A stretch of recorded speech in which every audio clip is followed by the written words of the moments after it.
सभी को नमस्कार, जय हिंद और सत श्री अकाल। तो हम क्या पढ़ रहे हैं 1853 ईस्वी का आज चार्टर अधिनियम पढ़ेंगे। हमने इससे पहले जो काफी वीडियो है इसका अपलोड कर चुका है। ये सब चीज ना थोड़े से भारी सेक्शन पड़ जाते हैं, और जब भारी है तो हम अपनी भाषा में पढ़ने वाले हैं, बिल्कुल ठेठ भाषा में। जब तक ठेठ भाषा में नहीं पढ़िएगा ना तब तक चीज समझ में नहीं आएंगे और एग्जाम में बनेंगे नहीं। ठीक वैसे ही बात, आपने शादी किया और वो आपके साथ रहे ही नहीं, तो रहे किसके साथ? वही पहिलका के साथ। तो फिर आपको शादी करने से क्या फायदा हो गया? तो फिर वही चीज आपको पढ़ने से क्या फायदा होगा जब आपको एग्जाम में बनेगा ही नहीं। तो पहले पढ़ लीजिए एकदम बिल्कुल ठेठ भाषा में, एकदम कहानियों के थ्रू। फिर उसके बाद आप एग्जाम में बनाइएगा। हम यकीन दिलाते हैं कि आपको डेफिनेटली बनेगा और काफी बच्चों से आप ऊपर रहिएगा, मेरा यकीन कीजिए। ठीक है, तो बढ़ते हैं आगे। देखिएगा 1773 ईस्वी का हमने क्या पढ़ चुका था? रेगुलेटिंग एक्ट पढ़ चुका था, पढ़ा था ना। फिर उसके बाद इसमें जो संशोधन लाने के लिए, इसमें कुछ खामियां रह गई थी, इसमें फिर संशोधन करने के लिए 1781 ईस्वी का संशोधन अधिनियम क्या कर दिया गया था? लाया गया था। फिर उसके बाद क्या लाया गया था? 1784 ईस्वी का पिट्स इंडिया एक्ट। ये सभी चीज ना हमने बहुत अच्छे से वीडियो को बना करके अपलोड कर चुका है, और आप अगर नए हैं तो जाकर के प्लेलिस्ट में देखिएगा। ठीक है, अब देखिएगा फिर उसके बाद क्या होता है कि 1793 ईस्वी में चार्टर अधिनियम आता है। इससे पहले एक और आता है 1786 ईस्वी का, जो हमने बताया था कि सिर्फ शर्त को पूरी करने के लिए आता है, क्योंकि लॉर्ड कॉर्नवालिस जो था वो शर्त रख देता है। किसके लिए? कमांडर इन चीफ पद के लिए। तो इसीलिए एक बन करके आता है। और देखिएगा 1793 ईस्वी में जो कानून बन करके आया था, उस कानून को क्या दिया गया? चार्टर कानून बोला गया। कौन सा कानून बोला गया? चार्टर कानून बोला गया। अब ये चार्टर कानून जो था ये 1793 ईस्वी के बाद फिर 20 साल के बाद आ रहा था, क्योंकि इसके 20 साल बाद जुड़िएगा तो 1813 ईस्वी में हमने पढ़ा था ना चार्टर कानून, पढ़ा था जी। फिर 20 साल और जोड़ दीजिए तो 1833 ईस्वी का हमने पढ़ा था ना चार्टर कानून। जी हाँ, बिल्कुल पढ़ा था। और फिर 20 साल और जोड़ दीजिए तो 1853 ईस्वी का चार्टर कानून, जो आपके सामने नजरियों के सामने है ना? तो बिल्कुल है। देखिए अब आपके नजर के सामने है और जिगर के पास इसको आपको करना है। तो कैसे होगा सो देखिएगा। सबसे पहले क्या देखिएगा कि जो चार्टर अधिनियम स्टार्ट कब से हुआ था? तो 1793 से स्टार्ट होता है, और इसका अंत जो हो रहा है ये 1853 ईस्वी में इसका अंत हो जाता है। यानी कहने का मतलब क्या होता है ना कि चार्टर अधिनियम की स्टार्टिंग 1793 से होती है, लेकिन 1853 ईस्वी के बाद जो कानून बनते हैं उसका चार्टर नाम नहीं दिया जाता है। यानी कह दिया जाए, क्वेश्चन में पूछ दिया जाएगा ना कि कौन से चार्टर अधिनियम अंतिम थे, तो हम गारंटी के साथ कहते हैं ना कि 90% बच्चे इसे नहीं बना पाएंगे, और वहीं पे हाय बप्पा मैया करना स्टार्ट कर दे। क्वेश्चन इतना भारी, तो कैसे? चीजों को पहले समझ जाइए, ठीक है? क्योंकि आप रटिएगा, आज रटिएगा, कल भूल जाइएगा। और पहले वाले जमाने लद गए कि हम ना रट करके चीजों को समझ नहीं कीजिएगा तो बन जाएंगे। पहले चीजों को समझना पड़ेगा, ठीक है? जानना पहचानना पड़ेगा, समझ रहे ना? तो समझिए बढ़िया से।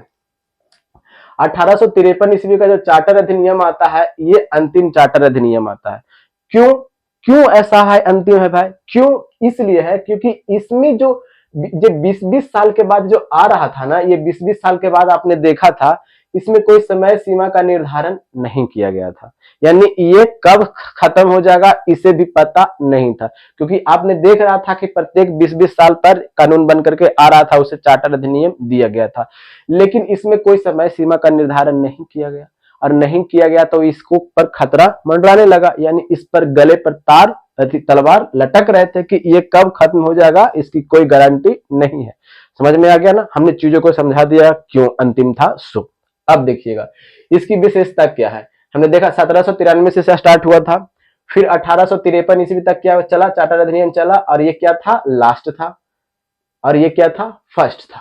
ठीक है, अब देखिएगा अब क्या होता है ना कि इसने पहली बार क्या करता है, ये जो 1853 ईस्वी का जो चार्टर एक्ट है, चार्टर अधिनियम है, वो क्या कहता है कि गवर्नर जनरल की जो परिषद थी ना, जैसे में हमने पढ़ा था ना कि 4 गो कार्यकारी परिषद का क्या किया गया था? गठन किया गया था। हमने पिछले वीडियो में बता चुका है अच्छा से। जिनको समझ में अगर थोड़ा सा कम भी आ रहा होगा ना, तो अब ये सब टॉपिक ना थोड़े हार्ड है, तो पहले आप प्लेलिस्ट में जाइए। प्लेलिस्ट में बनाया हुआ है, छोटे छोटे वीडियो है, एक एक एक्ट का बनाया हुआ है, अब जाकर के देखिए, पूरी तरह से आपको गारंटी देते हैं कि समझ में आएगा। तो ये क्या होता ना है कि ये पहली बार क्या होता है, गवर्नर जनरल की परिषद को क्या करता है, उसको दो भाग में बांट देता है। यानी गवर्नर जनरल की परिषद की जो कार्य है उसको दो भाग में क्या कर दिया, बांट दिया। ठीक है, और कौन कौन भाग में बांटा, तो एक भाग है विधायी, हमने बताया था विधायी जहां पे कानून का निर्माण होता है, और एक भाग में प्रशासनिक, जिसको हम कार्यपालिका भी बोल सकते हैं।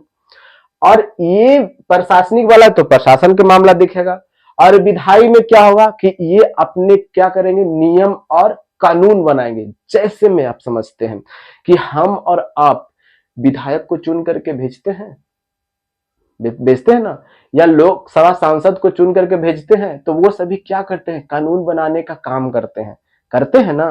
तो हाँ बिल्कुल करते हैं। तो वो कहां बैठेंगे, संसद में बैठेंगे।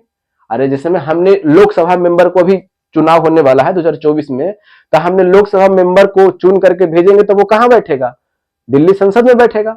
तो यही व्यक्ति जो था, ये कानून बनाने वाला जो व्यक्ति कहां बैठेगा, तो ये संसद में बैठेगा। तब उस समय उसका नाम संसद नहीं था, उसे नाम क्या दिया गया, तो उसे विधान परिषद नाम दिया गया। क्या नाम दिया गया, विधान परिषद। क्योंकि इसे अगर हम चुन करके भेजेंगे, हम वोट दे करके भेजा, यानी विधायी जो है इसका काम क्या है, कानून बनाना। कानून बनाने का मतलब क्या होता है, जो कानून बनाएगा देश के लिए, किस हिसाब से बनना चाहिए कानून। अच्छा, इसे नाम जहां बैठेगा उसे नाम क्या दिया गया, विधान परिषद, या इसे केंद्रीय विधान परिषद बोल सकते हैं।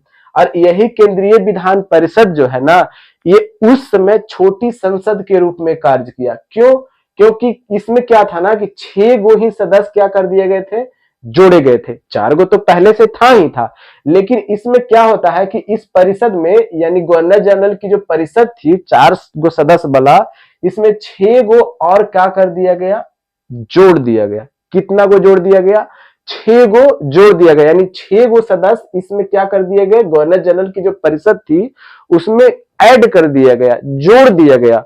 अब ये 6 गो व्यक्ति जहां बैठेगा, तो वहां उस चीज का स्थान का नाम होगा ना, कोई घर में ना बैठेगा। ऐसा तो नहीं है कि आप फील्ड में बैठा दीजिएगा, क्योंकि विधायी है, इसका काम है क्या, कानून बनाना। तो ये कोई घर में बैठेगा, तो उस घर का नाम हमने क्या दिया, विधान परिषद नाम दिया। ठीक है, और वही विधान परिषद को आप क्या बोलिए, केंद्रीय विधान परिषद बोलिए। ठीक है, और वही केंद्रीय विधान परिषद क्या करती है, छोटे संसद के रूप में कार्य करती है। छोटे संसद के रूप में क्या कर रही है, कार्य कर रही है। अब क्या होता है, यहां तक तो चीज पूरी तरह से क्लियर है। अब क्या होता है कि हमने पढ़ा था कि 1833 ईस्वी का जो चार्टर अधिनियम हमने देखा था ना, तो वहां पे क्या था कि सिविल सेवकों के लिए क्या किया गया था कि खुली प्रतियोगिता का आयोजन किया गया था ना। लेकिन क्या था कि बोर्ड ऑफ डायरेक्टर, यानी बोर्ड ऑफ डायरेक्टर क्या करता है कि विरोध कर देता है, जिसके वजह से ये खुली प्रतियोगिता का आयोजन नहीं हो पाता है। नहीं हुआ, 1833 वाला में तो नहीं हो पाया था। तो अब यही वाला जो खुली प्रतियोगिता का जो आयोजन करवाना है, वो 1853 वाला में क्या हो जाता है, प्रारंभ हो जाता है कि आप सिविल सेवकों के लिए खुली प्रतियोगिता यानी एग्जाम आप दे सकते हैं। इंडियन लोग भी एग्जाम क्या कर सकते हैं, दे सकते हैं। ये कब से स्टार्ट हो रहा है, तो ये स्टार्ट हो रहा है 1853 ईस्वी का चार्टर अधिनियम से स्टार्ट हो रहा है। यहां तक तो आपको क्रिस्टल एंड क्लियर पूरी तरह से है, तो हाँ बिल्कुल है। अब देखिए क्या होता है कि ये केंद्रीय विधान परिषद में जो स्थानीय प्रतिनिधि का क्या किया जाता है, प्रारंभ किया जाता है। देखिएगा, ये 6 गो क्या सदस्य जोड़े गए हैं, 6 गो सदस्य जोड़े गए हैं ना। तो ये 6 गो सदस्य में से क्या होता ना है कि जो 4 जगह से सदस्य इंडियन को चुनते हैं, यानी स्थानीय प्रतिनिधित्व को चुनता है। देखिएगा कैसे, एक बार फिर से समझिए। ये वो 6 गो सदस्य है, तो 6 सदस्य में से 4 गो जो सदस्य होगा ना, 6 सदस्य में से, नहीं समझ में आ रहा है, फिर से देखिए। 6 गो सदस्य को क्या कर दिया गया था, जोड़ा गया था। अब ये 6 सदस्य में से जो 4 गो सदस्य होगा ना, वो कहां कहां से चुन के आएगा, सो देखिएगा। पहला एक बंगाल से चुन के आएगा, दूसरा बंबई से, और तीसरा मद्रास से, और चौथा आगरा से। इसको रटना नहीं है, क्योंकि आप खुद भी जानते हैं कि जहां से प्रेसिडेंसी होगी वहीं से ना हम चुन करके लेके आएंगे। अरे जहां पर प्रेसिडेंसी अंग्रेज का है वहीं पे ना हम चुन कर, यानी जहां पे शासन है वहीं से ना चुन के लेकर के आएगा। तो कहां पे भी शासन चल रहा था, बंबई को हमने देख रहा था ना, बंगाल को देख रहा था, मद्रास को देख रहा था, और एक खाली आगरा से क्या होता है, एक प्रतिनिधित्व को चुन करके लेकर के आता है। तो आप कह सकते हैं ना कि यही एक्ट के माध्यम से, यही चार्टर अधिनियम के माध्यम से क्या होता है कि स्थानीय प्रतिनिधित्व को यही केंद्रीय विधानसभा में क्या करना, नियुक्ति करना प्रारंभ कर दिया गया। क्रिस्टल एंड क्लियर पूरी तरह से हो गए ना। तो बढ़िया से चीजों को समझिए, हमने एकदम ठेठ भाषा में, एकदम अपनी भाषा में ना आपको समझाया है, ठीक है। और ये सब टॉपिक ना थोड़े हार्ड पड़ जाते हैं, और इसको रटने की बिल्कुल कोशिश मत कीजिएगा।